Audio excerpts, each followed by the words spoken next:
must be difficult having sworn your life to the Jedi. Not being able to do the things you like. I'll be with the people that I love. Episode 2 is George's first real romance movie. It's still got, you know, all of the classic Star Wars elements. It's got a lot of battles and stuff, but the story is really centered around this love story between Anakin Skywalker and Senator Amidala. In the earlier films, episodes 4, 5, and 6, there is a little kind of flirtation, but it's never carried very far. Obviously, Han Solo and Leia fall in love with each other. You like me because I'm a scoundrel. There aren't enough scoundrels in your life. I happen to like nice men. But that isn't the sort of core of the story, and it takes place over 3 movies. This one, it's a much more condensed love story. There's still a lot of action and war. It's sort of a love story against the backdrop of a war. When George first began to speak to me about episode 2, when George said to me, why don't you make a love theme? It's like the old Hollywood movies. It's introduced gradually when the lovers are reunited, not as lovers, but as acquaintances in the beginning of the film. Anakin has been in love with Padme ever since he was 10 years old. Are you an angel? And he worshipped her when he was young, and now they're finally getting back together. You're sweating. Relax. I haven't seen her in 10 years, Master. When he first sees Padme, his attraction changes from when we first saw their relationship and how it left. You know, it was a much more childlike affection. Annie? My goodness, you've grown. So have you. Grown more beautiful, I mean. Well, for a senator, I mean. Annie, you'll always be that little boy I knew on Tatooine. Padme just thought of him as a little kid. So it's Padme adjusting to the fact that he's now a grown-up guy. Sometimes we must do what is requested of us. You've grown up. And all of a sudden he comes back and she's like, wow, you know, he's grown up into this handsome young Hayden Christensen. So their relationship really goes from this sort of her looking down on this younger guy to him sort of proving himself as a real force. You are Annie! It is you! A Jedi! What do you know?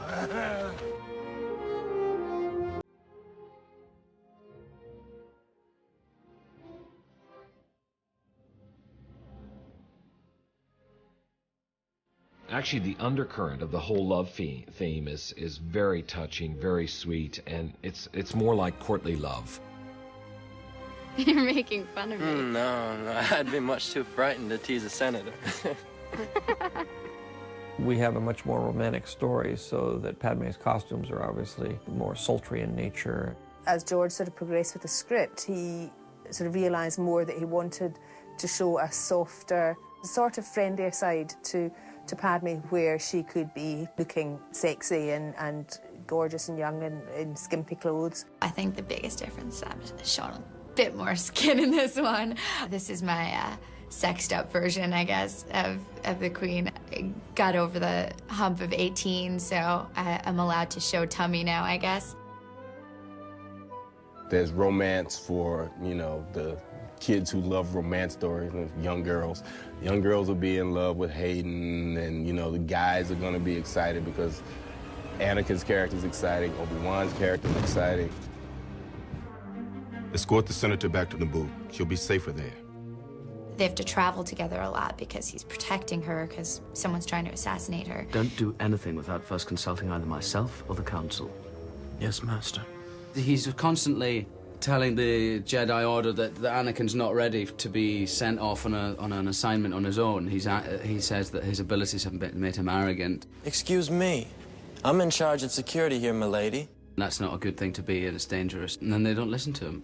And we all know what happens in the end. Throughout the film, you know, they're put in these very extreme settings because they're in hiding that really lend themselves to, you know, falling in love. And they're spending a lot of time in a lakeside palace or in, you know, grassy fields. And it's really conducive to two people finding very passionate emotions for each other.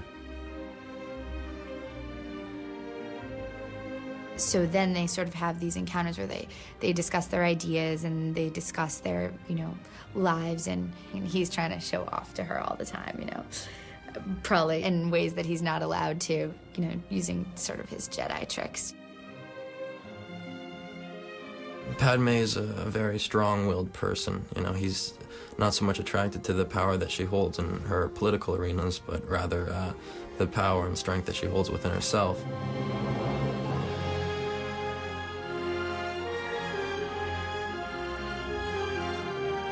She's very beautiful and intelligent, and it would be easy for anyone, I think, to fall in love with her. Padme's attracted to Anakin mainly for his looks. I mean, let's be honest. No. He allows her to be a little less serious about herself and laugh a little and, you know, fall in love. The love story is a very classic love story of forbidden love. Two people who fall in love with each other when they really can't do that. We could keep it a secret. We'd be living a lie. I couldn't do that. Could you, Anakin?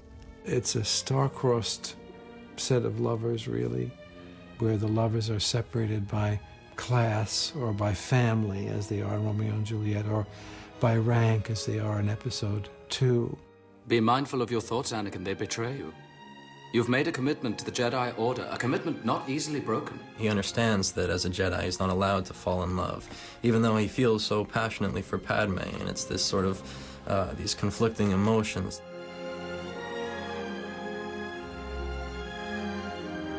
Well, there are Jedi rules, you know, and one of them is that you don't fall in love, and he breaks those rules. He feels very passionately about becoming a great Jedi, but at the same time, he feels so passionately for Padme, and it's that confusion that really causes him all of his anxiety. It's the same struggle for Padme. She's the sort of the more mature one, the more rational one, the one that's not letting her emotions run away with her. It's really a struggle for her to say, you know, can I be selfish and fall in love myself when I have all these aspirations and all these things I need to accomplish?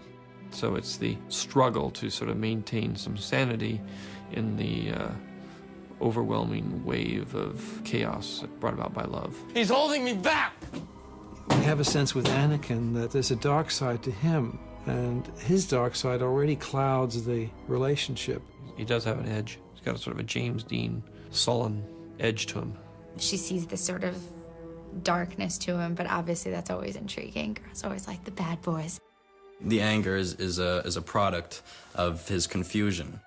He's very passionate about it, the path that he wants to take as a Jedi. You know, he's very determined, and he feels like he's being held back. He wants to break free of that, but then at the same time, you know, he's found this love in his life, which takes him in a completely different direction.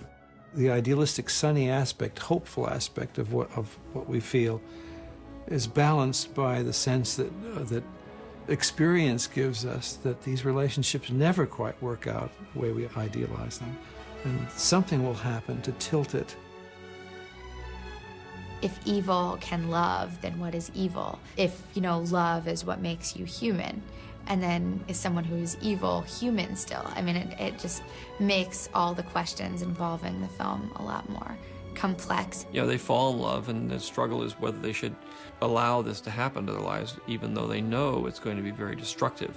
You know, in the end, they do decide to give in to their emotions, and ultimately they will suffer all the consequences of that.